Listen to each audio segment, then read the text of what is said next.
महाराज जी, मैंने जिंदगी में बहुत दुख देखे हैं। जिन लोगों ने मुझे इतने दुख दिए हैं, उनकी नहीं तो उनको सुख कब किसने देखा? हमको कोई बतावे कि हमने जिंदगी में सुख देखा है ऐसा।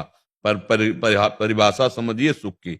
सुख की परिभाषा है कि वो मिलने के बाद फिर कुछ मिलना बाकी नहीं रहता।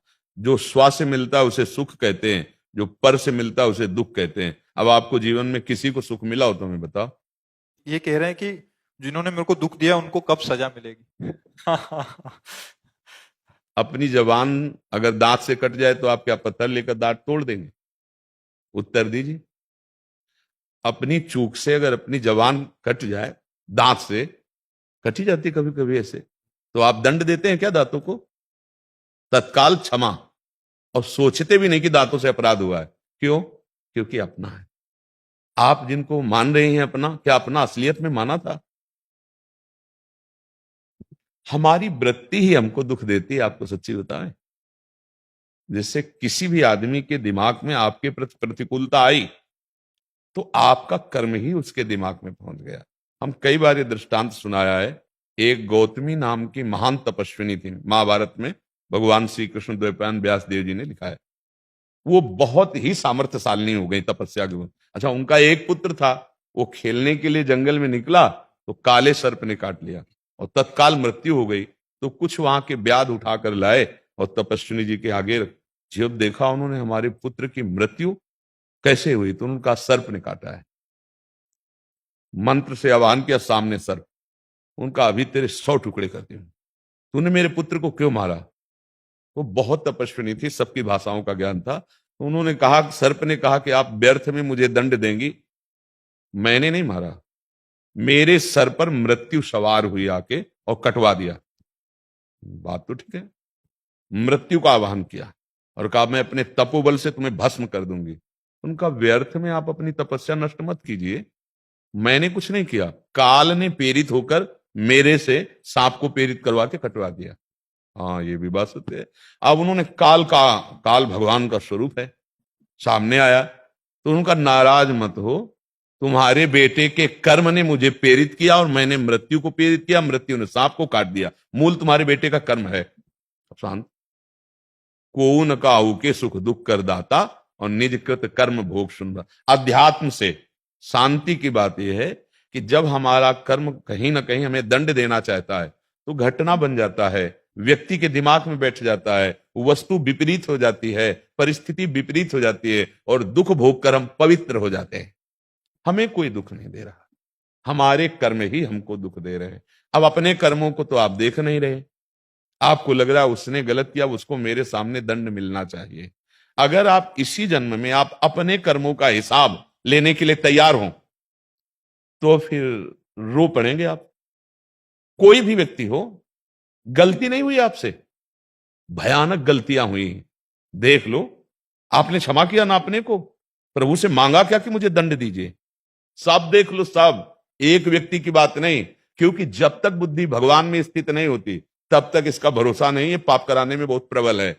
कब गलती हो जाए, कौन सी गलती, बचपन से लेकर आज तक अपने जीवन के रजिस्टर को लौट के देख लो। अगर दंड मिले तो होश खराब हो जाए।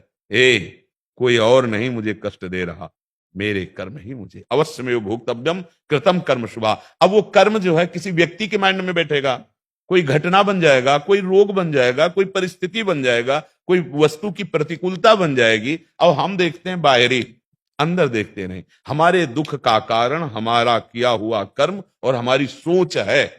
अगर हमारी अच्छी सोच हो जाए और ये बात आ जाए कि हमारे कर्म ही हमें दुख दे रहे, मैं पवित्र, तो हम कभी नहीं मनाएंगे कि किसी को कष्ट मिले।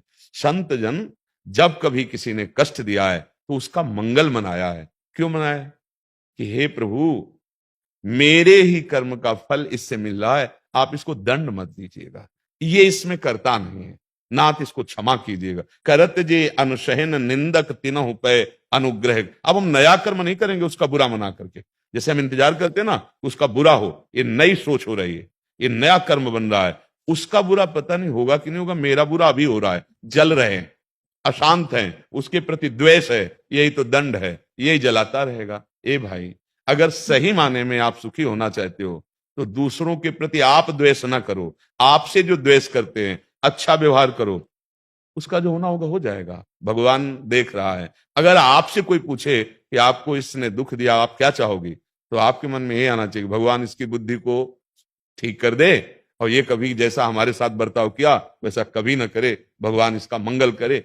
ये बात आती है तब जीवन मुक्तता, महासुख। नहीं तो प्राय ये बात आती है ऐसा कैसे हो सकता है। हाँ, अगर हमने जीवन में गलतियां नहीं की है, हमें दंड नहीं मिलना है, तो कोई हमारा स्पर्श भी नहीं कर सकता। पक्की बात समझना। बड़ी बड़ी साध्वी महापुरुष हुई हैं, कभी ऐसी किसी ने कहा, कहीं चरित्र में नहीं आता, भागमती बाई और श्री मीराबाई कितनी बड़ी बड़ी महान पुरुष हुई हैं, भ्रमण किए हैं, कभी ऐसे कोई हिम्मत है जिसका अजान बाहु श्री कृष्ण रखवाला है, अभयद भुज दंड मूल पीनन ससान को, कैसे।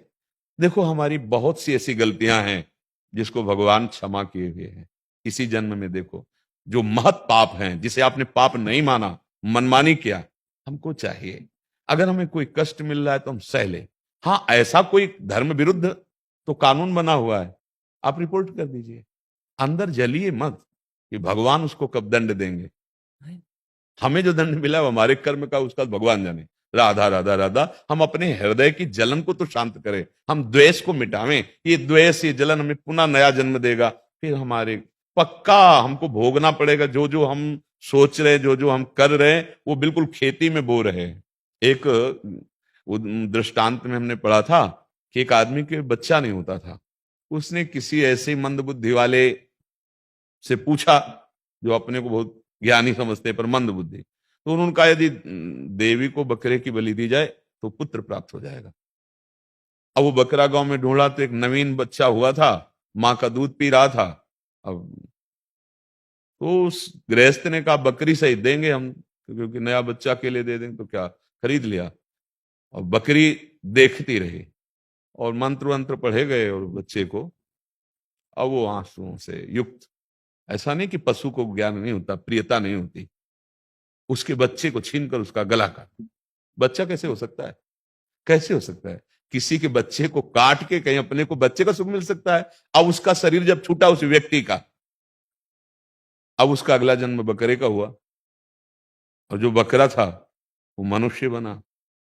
ठीक वही लीला बलि देने के लिए जब लाया, तो गीता के महात्म्य पढ़ा था, जो हिंदी से गीता पहले आती थी, महात्मा हर अध्याय का महात्मा रहता था, तो बकरा हंसा मानो। तो उसने पूछा कि हंसे क्यों, बोले जो छुरी टे रहे हो ना, जो मुझे काट रहे हो ना, ये मेरे कर्म का फल है। मैं, तू बकरा था पूर्व में और मैंने तुझे काटा था, अब आज वही मुझे दंड मिल रहा है। हमारा बहुत जन्मों का हिसाब किताब, भीष्म जैसे महापुरुष बाणों की सैया में, देखो बड़े बड़े संतों, किसी कैंसर, किसी की ये सब क्या है, हमारे कर्मों का फल है।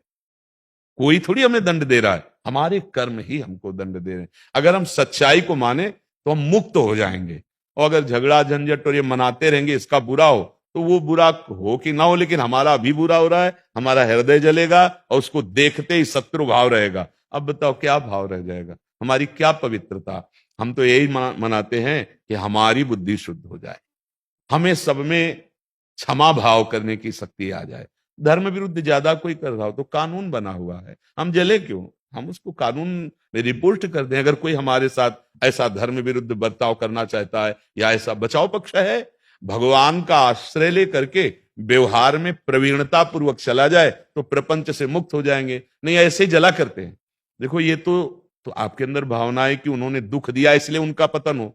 एक होती ईर्ष्या, दुख नहीं दिया पर बढ़ रहा है तो हम मनाने लगते हैं कि भगवान इसका नाश कैसे हो।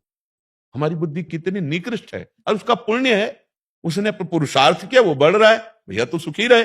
हमारे भाग्य में ऐसा नहीं बधा है, हमारा ऐसा पुरुषार्थ नहीं, लेकिन ईर्ष्या, मत्सरता जला रही है अंदर से। देख लो अंदर, देखो ना, ये सुधारो बुद्धि, राधा राधा राधा, और सत्संग सुनो, बुद्धि शुद्ध हो जाए, सब ठीक हो जाएगा।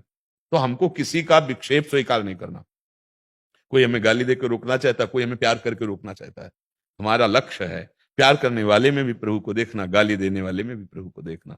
अगर हम मुक्त होना चाहते हैं, दुखों से बचना चाहते हैं, तो सहनशील बने। हाँ, जहां विशेष धर्म की बात आती है वहां व्यवस्थाएं हैं, शास्त्र का कानून है, हमारे समाज का कानून, सरकार का कानून है।